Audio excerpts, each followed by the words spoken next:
My hands would not stop shaking that afternoon in the station, long after the sirens had died and the last camera crew had packed up their tripods. I kept staring at the same spot on the floor, a dull gray tile marked by a thin white scratch that looked too much like a scar under an eye. Every time I blinked, I saw his face there again, that impossible mane filling my vision, the pale line beneath his left eye like a question he refused to answer. I had handled accidents, escapes, even stampedes before, but never anything that followed me the way that lion followed me into my own head. The news anchors repeated the same phrase all day, calling it the morning the city stopped, as if the buildings themselves had held their breath. They replayed the footage on a loop, the same wide shot of the park, the same zoom towards the bench, the same frozen disbelief at what lay there. They called me a veteran keeper, 20 years of experience, a man trained for exactly this, and still I had no words that made sense even to myself. I kept hearing my own voice from that morning saying something I wished I could take back. That morning I had told my supervisor I was done, that I was ready to walk away from the zoo and leave the animals to someone who still believed they could be saved. The day had started like any other on paper, but the decision weighed on me long before the gates opened. My alarm tore me out of a shallow, restless sleep, and the stale air of my apartment scratched my throat as I dressed without even turning on the light. The city outside still clung to the last pieces of night, street lamps humming over sidewalks slick with a thin film of fog. I walked the same route as always, but each step felt heavier, as if the pavement pulled at my ankles, begging me to turn around and refuse what I had decided. For weeks I had been thinking about leaving, playing the conversation in my head while I fed the giraffes or checked the locks on the enclosures. I told myself it was exhaustion, bureaucratic pressure, the constant cuts to budgets that made every rescue feel like a compromise. Deep down I knew it went further back, to a night with blue lights and a stretcher and an apology I never learned how to speak. The animals had become the only place where my guilt could breathe, where I could hide inside routine and pretend that caring for them was enough to make up for all the ways I had failed someone who never came home. When I reached the staff entrance that morning, the metal gate shuddered under my hand and left a faint vibration in my bones. I signed my name on the clipboard, the pen tip scratching harder than usual as if the paper resisted the letters. My supervisor stood by the coffee machine, his eyes already on a stack of reports, and I felt the words gathering in my chest like a storm. I told him I was thinking of selling the little piece of land my father left me, that I wanted to pay off debts and maybe move away for good. What I really meant was that I was ready to erase the last physical reminder of him, of the life I had before the accident, and the thought tasted like betrayal on my tongue. I did not mention that I had avoided visiting the lion enclosure for several days unless absolutely necessary. Something in his gaze unsettled me in a way I could not explain, a patience that felt too familiar. He had arrived years before from another zoo, transferred after an incident that no one wanted to describe in detail, and there were gaps in his file that made me uneasy. The only clear fact they gave me was that he had survived a serious injury near his left eye and carried the thin, pale scar as proof. Every time I passed his enclosure, his dark eyes followed me with a steadiness that felt less like curiosity and more like recognition. The city outside the walls of the zoo began to stir while I moved through the morning routine, the sounds seeping through like water through cracks, car horns layered over the distant grind of buses, and the metallic clatter of shutters rolling up on shopfronts. Inside, the rhythm followed its own rules. The soft snorts of antelopes, the chatter of monkeys, the muffled thud of hooves against earth. I found a strange comfort in this dual soundtrack. The human world and the animal world running side by side, never fully touching, and I clung to it like a lifeline without realizing how fragile it really was. I had just finished checking the locks on the primate house when my radio hissed with a burst of panic static. The first voice that came through was higher than usual, words tripping over each other, talking about a breach, about perimeter sensors, about cameras going dark. I pressed the radio closer to my ear, but the only phrase that came through clearly was a single word that made my stomach twist. For a heartbeat I could not move, my mind refusing to connect the word with the reality I knew too well, and then the rest of the message cut through like an icy blade. A gate we had checked 1,000 times had not closed properly, or maybe a latch had corroded just enough to fail at the worst possible moment. The overnight keeper swore he had followed protocol, but the cameras told a different story, a silent replay of the moment the heavy door gave way by a fraction of an inch. That fraction was all the lion needed to test the gap with his massive head, to push with the slow, relentless insistence of someone who has spent years studying patterns. In the gray light of early morning while the city poured coffee and scrolled through headlines, he stepped out into a world that had never prepared to meet him face to face. My boots hammered the concrete, the rhythm too loud in my ears, almost drowning out the flood of overlapping voices on the radio. Colleagues shouted coordinates, named internal paths and service roads, each direction another proof that he was no longer where he belonged. My chest burned, but I hardly felt it over the rising panic that climbed my spine. A cold, slippery feeling with too many memories attached. All I could think as I sprinted past the empty ticket booths was that I had chosen this exact morning to say I wanted out, and now the place I had devoted my life to was bleeding danger into the streets. Procedure dictated that we lock down the zoo first, secure every entrance and keep visitors away until the situation was under control. The problem was that the lion had chosen not to linger, not to pace or roar or circle the familiar enclosures. A maintenance worker had seen him near the service exit, his mane catching the first rays of sunlight like a crown on fire, and then the security cameras lost him beyond the fence line. The city swallowed him in a single terrifying moment, and every second we could not see him felt like holding a lit match next to a room full of gasoline. The first calls from outside reached us before we had even finished closing the gates. A driver reported a massive shape crossing an empty avenue, moving with the slow dignity of an animal that has never had to run from anything. A cyclist described eyes that flashed in his headlight beam before disappearing between parked cars. The dispatcher tried to keep their voices calm, asking for landmarks, street names, details that would fit on a map, but fear warped their descriptions into fragments. Somewhere between the tram lines and the old park, a lion walked through a city built on the assumption that such things only happened on screens. I forced myself to breathe as I stepped into the operations room, a cramped space lined with monitors that suddenly felt too small for the danger they were trying to contain. Every screen showed a different angle of the city, traffic cameras and security feeds, stitching together a mosaic that refused to make a complete picture. One grainy image caught my eye, a glimpse of tawny movement at the edge of a crosswalk, the curve of a muscular shoulder, the blur of a mane. Then he moved out of frame, leaving only the ghost of his presence and a chorus of raised voices behind me. At some point, someone from the emergency services asked for me by name, their tone clipped and precise in a way that brokered no argument. I was the one who knew his file best, who had watched him through glass and bars and steel mesh for more hours than I cared to count. They wanted to understand his behavior, to predict his choices, to know whether he would charge or hide or search for a corner that felt familiar in an alien landscape. The truth lodged in my throat like a stone, because the only honest answer I could find was that I did not really know him at all. I thought back to the first time I had touched his fur through the anesthetic haze of a medical exam, my gloved hand pushing gently into the thick mane at his neck. His breathing had been slow but steady, each exhale pushing warm air against my wrist, a subtle reminder of the power held in that massive chest. The surgeon had traced the pale scar beneath his left eye with practiced fingers, murmuring about old injuries and lucky escapes, while I watched his closed lids for any sign of movement.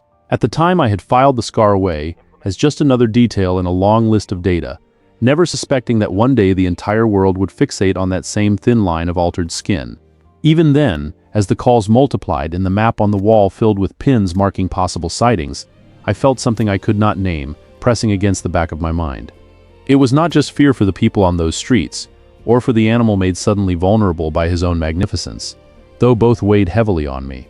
It was the sense that the lion had not simply broken free, but had stepped into a story waiting for him, as if the city itself had been holding a place open without realizing it. I remember thinking without daring to say it aloud, that this was not just an escape, but an answer to a question I had been asking in silence for far too long. Hours later, I would sit across from investigators and try to reconstruct every second of those early moments, tracing my steps and my thoughts as if they were lines on a diagram. They wanted causes and failures, human errors, they could underline in red ink and promise to correct.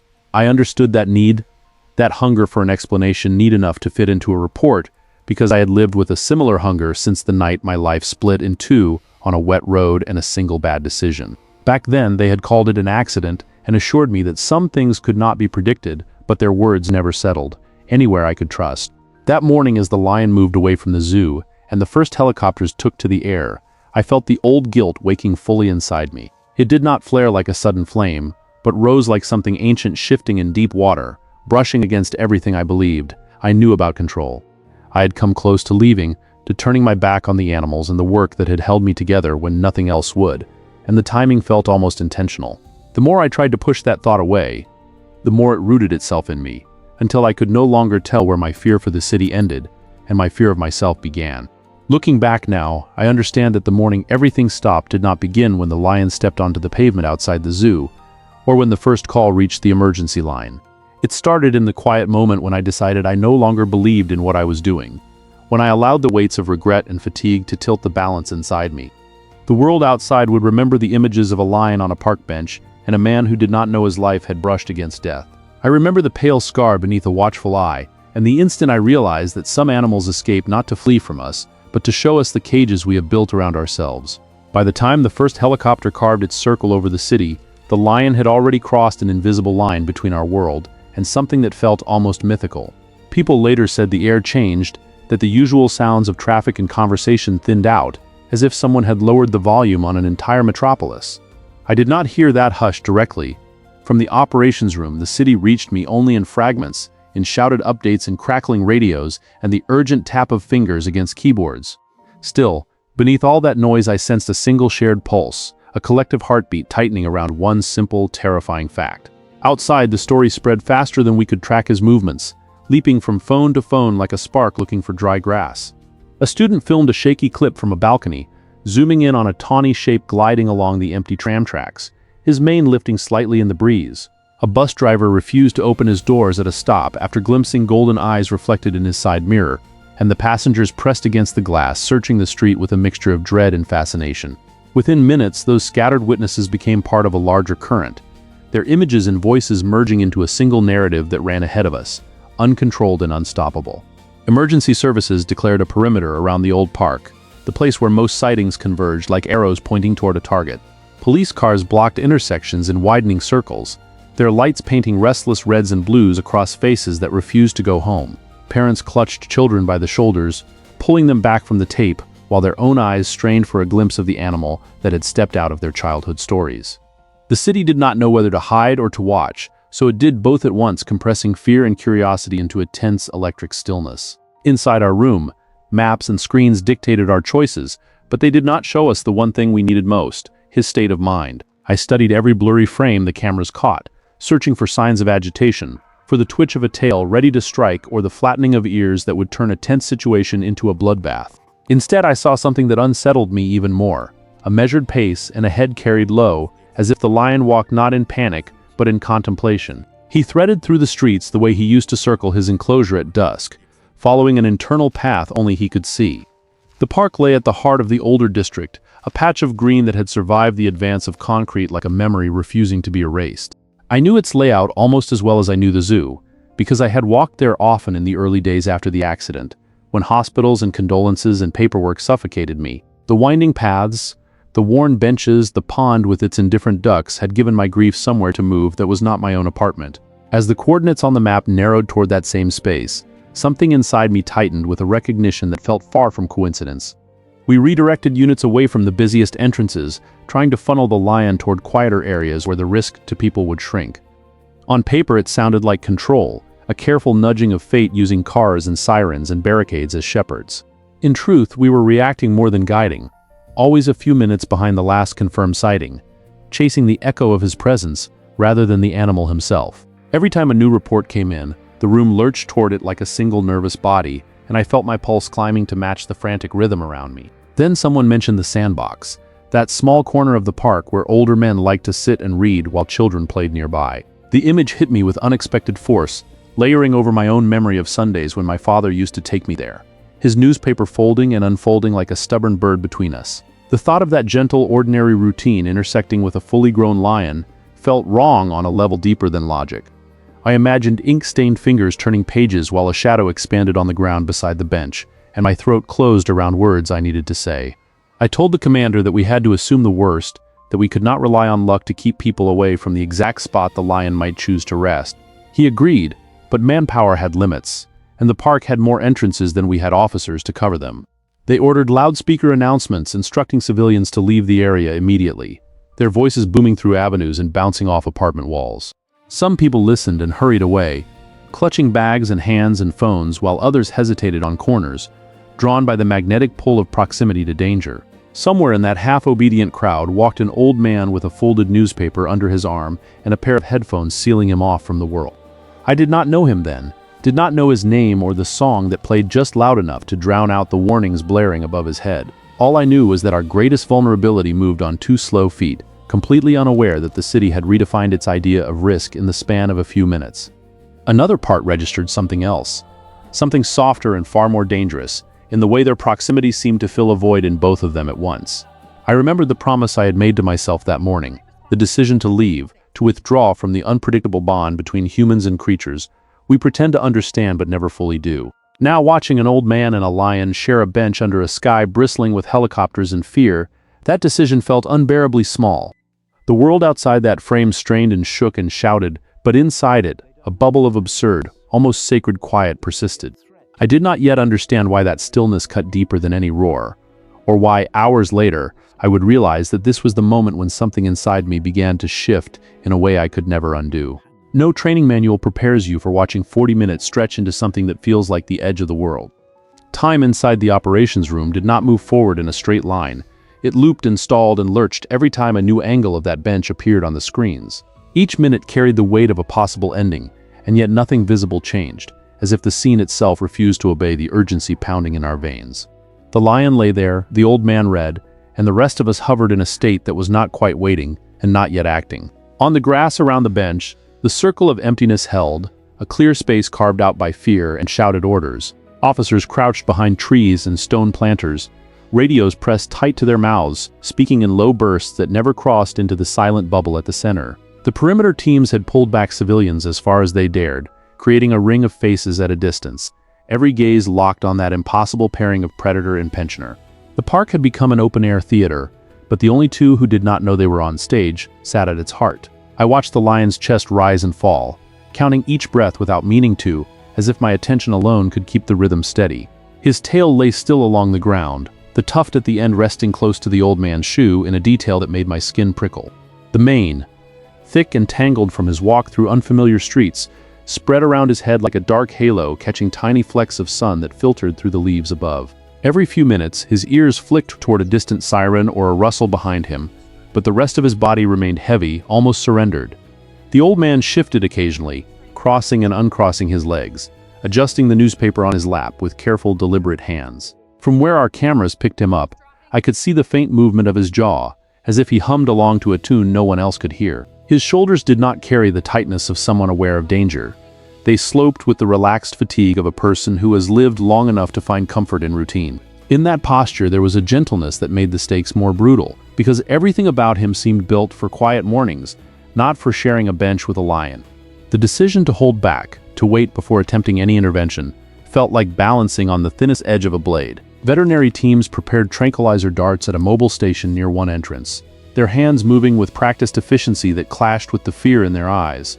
They calculated doses based on weight, stress, and the unpredictable impact of adrenaline, their voices carefully neutral as they recited numbers that if misjudged could mean either death or a half-sedated panic. Every step of that process reminded me of past procedures, of sterile rooms and controlled environments that felt as distant from this park as another planet. While they worked, the lion's breathing slowed into a pattern I recognized from late evenings at the zoo, after the visitors had gone and only the distant hum of city lights seeped over the walls. That was the hour when he often lay near the mesh facing the service path, his eyes tracking me as I walked the last rounds, clipboard in hand. I had always assumed he was simply bored, filling the empty minutes with motion and observation the way I did. Now I wondered if in some quiet animal way he had been studying us, learning our pace and our rituals, waiting for a moment when the lines between our worlds would blur. The first attempt to move closer came from an officer who volunteered, a younger man whose voice on the radio sounded steady enough to impress his superiors. He approached from the side, following a line of bushes that offered partial cover, his steps light and measured. Through the grainy feed from a body camera, I saw the lion's ear twitch, then his head lift by a fraction, golden eyes sliding open just enough to register the presence edging into his sphere. The officer froze, breath held, and for a long second, no one in the park or in our room or in the entire city seemed to inhale at all. The lion did not growl or rise. He simply watched, the intensity of his gaze pinning the figure at the edge of his vision with quiet authority. The pale scar beneath his left eye caught the light, turning into a thin silver line that drew the camera's focus, as if the lens itself remembered it. Something in that unblinking stare reached through the screen and gripped me. A wordless warning that any further step would cross a threshold we were not meant to cross yet. The commander ordered the officer to retreat, his voice clipped but calm, and the man obeyed, peeling back into the cover of leaves with shoulders shaking only once he was out of sight. Those were the longest seconds of the first half of that ordeal. And yet when they passed without incident, the tension did not release. It coiled tighter, seeking another outlet. The replays of that tiny movement, that minimal lift of the lion's head, began to circulate among the teams as a kind of unspoken rulebook. We saw how little disturbance it took to draw his focus, how quickly his calm could shift into alertness, even if his body remained still. The lesson was clear: any future approach would have to be measured in breaths, not in meters. As the minutes slid by, my attention drifted inward in spite of myself, pulled back to the years when I had first started working with big cats. I remembered the solemn thrill of those early days, walking along rows of enclosures with a mix of fear and reverence, feeling the weight of ancient wildness press against steel and glass. Back then, every sound they made had felt like a secret offered to me, every slow blink a tiny permission to exist near their contained power. Over time, that wonder had dulled under routine and fatigue, but seeing the lion on that bench sharpened it again into something almost painful. I thought of the accident that had split my life into before and after, of the way it had stolen. Not just a person I loved, but an entire version of myself that would never return. Since then, I had avoided sitting on park benches alone, as if stillness in public space might invite memories I could not handle. Instead, I had poured my hours into work, into feeding and cleaning and monitoring, telling myself that devotion could be a kind of penance. Now the image of a man who seemed to have made peace with his solitude, sharing space with a creature built for savannas, confronted me with a question I had spent years refusing to ask. What did it mean really to live beside danger without knowing it?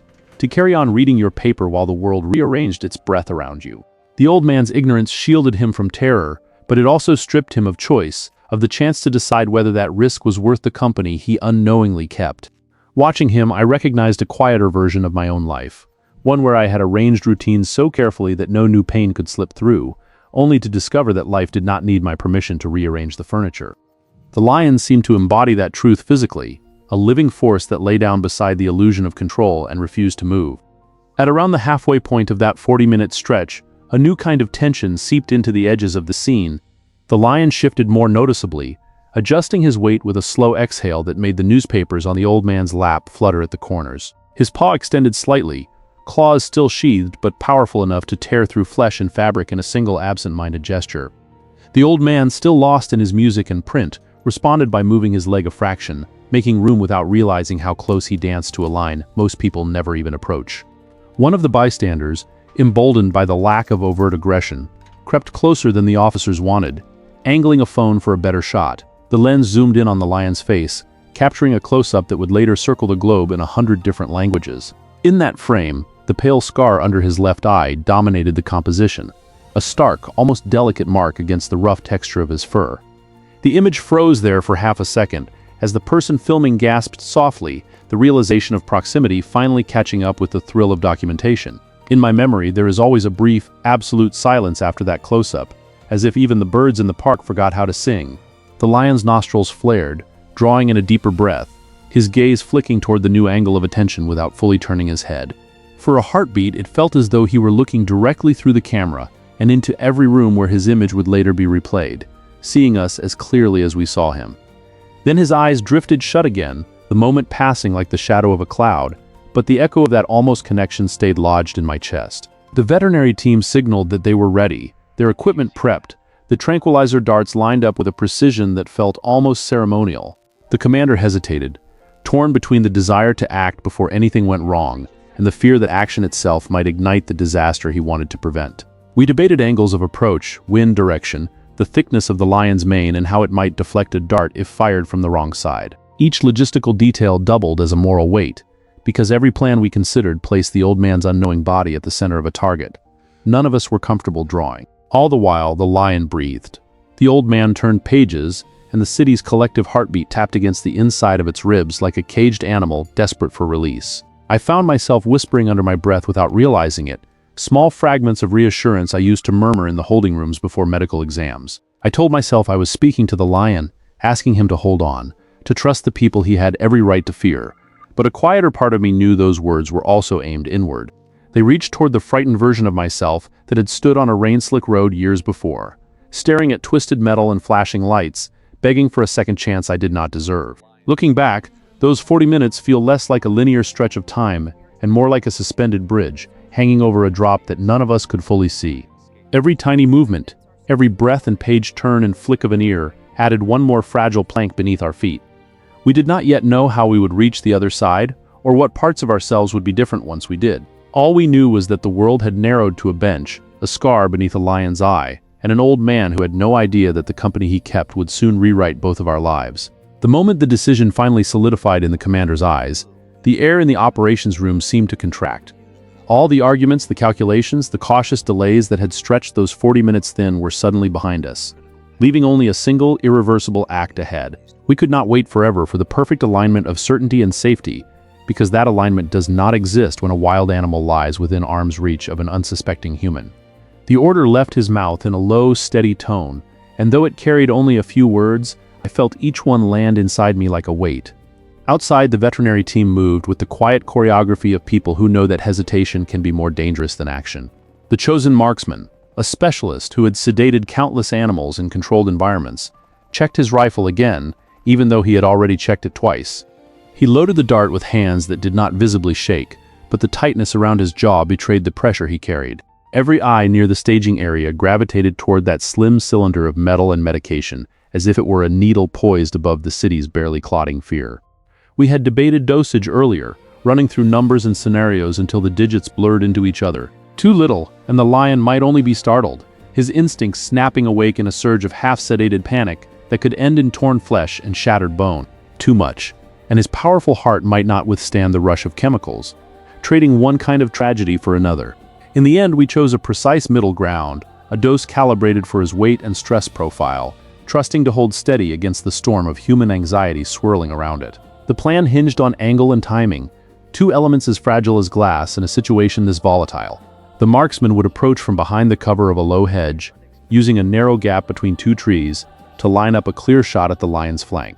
The distance had to be far enough to avoid drawing attention, but close enough to ensure the dart would penetrate muscle rather than deflect off mane or bone. Wind speed and direction were measured and remeasured, leaves and grass becoming reluctant allies in a calculation that allowed no margin for error. I watched the feed from his body camera as he moved into position, every step deliberate, every pause stretching the seconds like an elastic band. Through his lens, the bench appeared in stages, first as a sliver of weathered wood, then as the full shape with two figures fixed in their surreal companionship. The old man's headphones still gleamed faintly, catching light each time he turned a page, a tiny indifferent beacon in the midst of carefully contained chaos. The lion's back presented a broad, steady target, his breathing deep and unhurried, the rise and fall of his ribs nearly hypnotic. In those final moments before the shot, my attention narrowed to a single point just beneath his shoulder blade, where skin, muscle, and fur converged over life that could shatter so easily. I thought of the first time I had stood beside him during a medical procedure, palms damp inside my gloves as I helped steady his weight on the table. Back then, the hiss of anesthesia and the beep of monitors had set the rhythm, clean and controlled, a manufactured calm that wrapped our fear in routine. Now there were no sterile walls, no reassuring machines, only the raw open air of a city park and a hope held together by discipline and instinct. The commander's voice crackled softly over the marksman's earpiece, granting the final confirmation like a key turning in a lock. For a heartbeat, nothing moved, the world holding itself taut around that single impending act. From our vantage point in the operations room, the cameras captured the exact second his eyes dropped from the horizon of trees to the golden mass resting beside him. His gaze traveled along the curve of the lion's back, across the tangled mane, and down to the heavy head pressed against his leg. There was no scream, no violent flinch, no frantic scramble to escape the weight anchoring him to the bench. Instead, his shoulders lifted in a small, almost imperceptible breath, the kind a person takes when finally seeing the answer to a question they did not know they were asking. He studied the lion's face for a long heartbeat, his eyes lingering on the pale scar beneath the closed left eye. That thin, familiar line caught the light exactly as it had in the operating room years earlier, turning the fur into a map of an old wound that had never quite disappeared. I felt the echo of that memory slam into me, the cold of stainless steel, the smell of antiseptic, the steady beeping of monitors confirming life. In that park, in that moment, the scar meant something else entirely, not just survival, but a secret thread tying past and present into a knot I could no longer ignore. Then he spoke, and the words left his mouth with a softness that cut through every remaining noise like a blade made of light. Well, it is about time I had some company. No drama, no theatrics, just a simple statement delivered with the dry warmth of someone who had eaten many lonely breakfasts and walked many quiet paths. The microphone closest to the bench caught his voice perfectly, and within seconds those words began to travel through radios, screens, and stunned minds like a ripple widening across still water. The park reacted first with a wave of disbelief that rolled around the edges of the gathered crowd. Some people laughed, the sound brittle and breathless, not because they found anything funny, but because their bodies needed some outlet for the shock. Others covered their mouths, eyes shining with something that looked suspiciously like relief tangled with awe. The officers nearest the bench exchanged glances that tried and failed to settle on seriousness, because in the face of that small human sentence, all their rehearsed commands seemed faintly ridiculous. Inside me, something shifted with a force that left me momentarily dizzy, even though I sat perfectly still in front of the monitors. I had spent years building a life inside careful distances, between enclosures and visitors, between my guilt and the people who might accidentally brush against it. My days revolved around managing the space between danger and safety, always inserting myself as a buffer so others could remain ignorant of how close they came to the edges. Now, as I listened to an old man acknowledge a lion's presence with a line that held more acceptance than fear, I realized how terrified I had become of my own need for company. His words did not deny the danger, but they did not bow to it either. They treated the lion's presence as a fact, not an intrusion or a curse. In that acceptance, I heard the echo of another life, one where my partner had once teased me for always standing between risk and the people I loved, as if I could stop every bad thing with my own body. After the accident, I had interpreted their absence as proof that I had failed completely, that my job was not to stand with others anymore, but to stand apart. Yet here was a stranger, his leg cradling the head of a sedated predator, choosing to frame that proximity not as a brush with death, but as a moment of long-awaited companionship. The veterinary team approached at last, moving with respectful caution toward the bench now that the lion lay fully under the tranquilizer's spell. They checked his pulse, his breathing, the depth of his sedation, their hands steady and practiced. The old man watched them work with a calm curiosity that reminded me of schoolchildren on supervised tours, eyes wide but unafraid. When one of the vets apologized for the weight on his leg and warned him they would soon lift the animal's head away, he shook his head with a tiny, almost wistful smile. He told them there was no need to hurry, that the lion felt warm and strangely comforting, like an old dog that had fallen asleep during a story. The comparison made some of the onlookers murmur in disbelief, but for me it struck a deeper chord. I thought of the way my grief had curled up in the quietest parts of my life, heavy and silent, pinning me to routines I was too afraid to disturb. I had treated that weight as something I had to endure alone, a private punishment for a mistake I could never undo, never imagining that one day another kind of weight might help me stand again, instead of holding me down. As they prepared the stretcher and reinforced harness to move the lion, my mind finally returned to the origin of that pale scar, the detail that had been haunting the edges of my thoughts since the moment I saw it on the park feed. He had not always lived in our zoo. He had arrived after being found injured outside another facility, wandering near an abandoned industrial area with glass embedded in his face and flank. Someone had alerted wildlife authorities, and a long, difficult rescue had ended with a surgery where I assisted for the first time on a case of that magnitude. The scar beneath his left eye marked the line where metal and skin had argued, and where human hands had been clumsy mediators between harm and healing. Back then I had told myself we saved him, that the stitches and bandages and careful monitoring redeemed whatever negligence had allowed him to be hurt in the first place. I needed to believe that, because I was still raw from my own personal catastrophe, still waking at night to the sound of bending metal and a name torn from my throat. Every successful procedure felt like a tiny purchase on the steep wall of my guilt, a proof that I could prevent pain somewhere, even if I had not done so when it mattered most. I did not consider that he might be saving something in me too, simply by surviving with that thin line under his eye. Watching him now, sprawled in unnatural sleep against a stranger's leg, that scar took on a different meaning. It no longer looked like just the mark of an accident survived. It looked like a shared language, an external sign of an internal fracture that had not been allowed to define the rest of his life.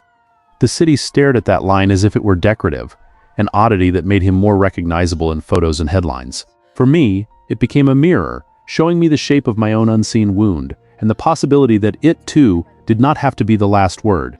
As the team gently lifted the lion's head from the old man's knee, he placed a hand briefly on the thick fur, fingers sinking in just enough to leave a small imprint. There was reverence in that touch, a quiet acknowledgement that this massive, dangerous creature had trusted him without meaning to, had chosen his knee as a final anchor before surrendering completely to sleep.